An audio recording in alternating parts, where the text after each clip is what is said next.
ধরেন আপনি একটা গভর্নমেন্টের প্রেসিডেন্ট। আপনি জানেন আপনার গভর্নমেন্ট এমন একটা কিছু প্রকাশ করতে চাচ্ছে যেখানে আপনার নিজের অপকর্ম পাবলিশ পাবে। তো আপনি কি সেই গভর্নমেন্টের প্রেসিডেন্ট হয়ে ওই ফাইলটা প্রকাশ করার জন্য অনুমতি দিবেন? আমি কথা বলতেছিলাম হচ্ছে অ্যাবসেন্ট ফাইল নিয়ে। সাম্প্রতিক সময়ে খুব বেশি আলোচিত বিষয় এটা, এবং এখানে ওয়ার্ল্ডের অনেক বড় বড় লিডার, রিচম্যান এবং হচ্ছে অনেক স্পাই, অনেকের হচ্ছে বিভিন্ন অপকর্ম আছে, যেগুলো হচ্ছে এই অ্যাবসেন্ট ফাইলে বিশাল একটা ডকুমেন্ট আকারে সাজানো ছিল। যে জিনিসটা পাবলিশড হওয়া নিয়ে অনেক দিন অনেক ধরনের কথা চলতেছে, বাট হুট করেই ইউএস গভর্নমেন্ট রিসেন্টলি এই জিনিসটা পাবলিশ করে দিছে। তো এই জিনিসের মধ্যে কিছু মিস্টেরিয়াস বিষয় আছে।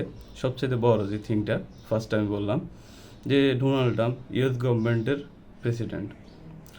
তো সে নিজে জানে যে তার অপকর্ম আছে, ইভেন হচ্ছে তার বিশাল একটা অপকর্ম আছে, অনেকগুলা, বিশাল বলতে হচ্ছে অনেক ধরনের অনেকগুলো অপকর্ম আছে, অপকর্মের প্রমাণ আছে অ্যাবসেন্ট ফাইলে। তো সে কেন জেনে বুঝে তার অপকর্মগুলো মানুষের সামনে তুলে ধরার জন্য সে হচ্ছে অ্যাপ্রুভ দেবে। সেকেন্ড থিং হচ্ছে জেফ্রি এডওয়ার্ড অ্যাপসন, সে ছিল একজন হচ্ছে স্কুল টিচার। তো একজন স্কুল টিচার খুব সম্ভবত, আমি যদি ভুল না করি, 1998 দিকে $8 বিলিয়ন দিয়ে একটা আইল্যান্ড কিনে। তো একজন স্কুল টিচার সে কি এমন করলে বা হচ্ছে সে এত টাকা কই থেকে পেলো একটা আইল্যান্ড কেনার জন্য? আর তার ওই আইল্যান্ডে ওয়ার্ল্ডের যত টপ লিডার আছে, টপ রিচম্যান আছে, ইভেন হচ্ছে বড় বড় স্পাই আছে, ওরা কেন তার আইল্যান্ডে যেতে হবে?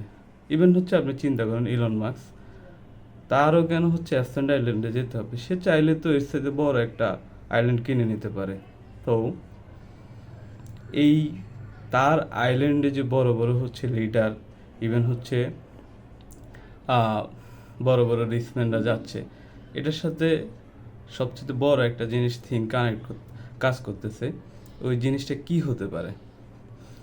আরেকটা জিনিস বলি, নিকলোডিয়ান চ্যানেল, যেটা হচ্ছে ইউএস বা ইংলিশ একটা কার্টুনের চ্যানেল, যারা হচ্ছে 90s কিড, তারা খুব ভালোভাবে চিনে। 90s থেকে এ পর্যন্ত হচ্ছে এই চ্যানেলের মাধ্যমে বিভিন্ন হচ্ছে কার্টুন দেখানো হয়। ওই চ্যানেলের লোগো আর হচ্ছে অ্যাবসেন্ট আইল্যান্ডটা হচ্ছে আপনার ম্যাপে যেরকম, ওই নিকলোডিয়ান কার্টুনের লোগো সেম। তো এই জিনিসটা দ্বারা তারা 90s থেকে মানুষের মনের মধ্যে কী জিনিস পুশ করতে চাচ্ছে, বা হচ্ছে তারা কেন 90s-এ নিকলোডিয়ান কার্টুন হচ্ছে অ্যাবসেন্ট আইল্যান্ড সেম সাদৃশ্যপূর্ণ লোগো ইউজ করতেছে। সবচেয়ে বড় যে থিংটা হচ্ছে মুসলমানদের জন্য এই বর্তমান সময়ে অ্যাবসেন্ট ফাইল প্রকাশ পাওয়ার পরে যে জিনিসগুলো হচ্ছে মেইনলি ক্লিয়ার হচ্ছে, আপনার হচ্ছে ওয়ার্ল্ডের টপ যত হচ্ছে লিডার আছে, রিচম্যান আছে, বা হচ্ছে যারা সবচেয়ে হাই লেভেলের লোক, তারা কেন হচ্ছে এই অ্যাবসেন্ট আইল্যান্ডে যেত? ইভেন ডোনাল্ড ট্রাম্প, সে নিজে গভর্নমেন্টের সরকার থাকা অবস্থায় সে কেন তার অপকর্ম মানুষের সামনে প্রকাশ করার জন্য অনুমোদন দিবে? এই জিনিসটার সাথে ইলুমিনাতির একটা সম্পর্ক আছে, খুব ভালো সম্পর্ক আছে। তো এই সম্পর্কটা কি হতে পারে? Can you guess this? এই সবগুলো ঘটনার সাথে ইলুমিনাতির যে সম্পর্কটা আছে, আপনি চাইলে তা কমেন্টে লিখে দিতে পারেন, বা হচ্ছে আপনি ধারণা করতে পারেন যে সম্পর্কটা কি হতে পারে।